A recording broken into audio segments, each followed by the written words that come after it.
هەڵمەتی پاکردنەوەی کەرکووک لە خۆڵ و خاشاک درێژەی هەیە. سەرپەرشتیاری هەڵمەتەکە ڕایدەگەیەنێت هەڵمەتەکەیان بە پێی ناوەڕۆکی پرۆژەکە بەردەوامی هەیە و کوچە و کۆڵان و شوێنە سەرەکیەکانی کەرکووک پاک دەکەنەوە.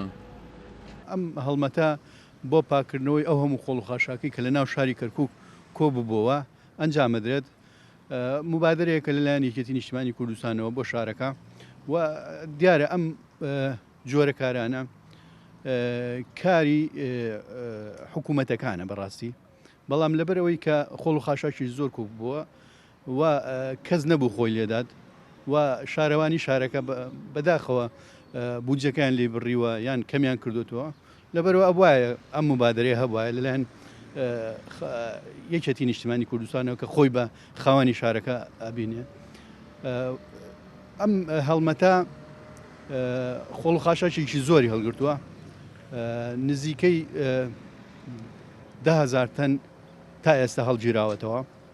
وتەبێژی شارەوانی کەرکووکیش دەڵێت لە ڕێو هەڵمەتەوە خزمەتێکی گەورە پێشکەش بە کەرکووک دەکرێت. دەستپێشخەرەکە لە کات و لە تەوقیتێکی زۆر گرنگ بوو کە شارەوانی بە هەلومەرجێکی زۆر قرس و دژوار تێپەڕی بەهۆی کەمکردنەوەی پارەی تایبەت بە پاکردنەوەی شارەوانی لە ملیارێک و 200 بۆ 200 ملیۆن دینار.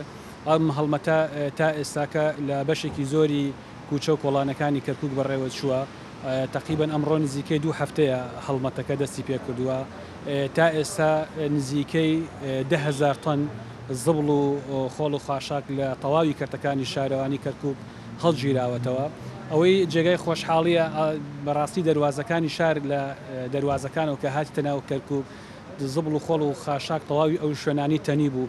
ئێستا بەشێکی زۆری ئەو زبڵ و خۆڵ و خاشاکەی دەواازەکانی شار هەڵگیراوەتەوە. ئێستا هەڵمەتەکە زیاتر ناو سنتەری شارەکە چڕ کراوەتەوە. بەهۆی غیابی ڕۆڵی حکوومەتی عێراق و سستی کارەکانی داری کەرکووکەوە یەکێتی هەڵمەتێکی بۆ پاکردنەوەی کەرکووک لە خۆڵ و خاشاک دەست پێ کردووە و هەڵمەتەکە بۆ ماوەی مانگێک درێژەی دەبێت و تا ئێستا زیاتر لە 10,000 تەن خۆڵ و خاشاک هەڵگیراونەتەوە. عومەر غەریب، کورسات نیوز، کەرکووک.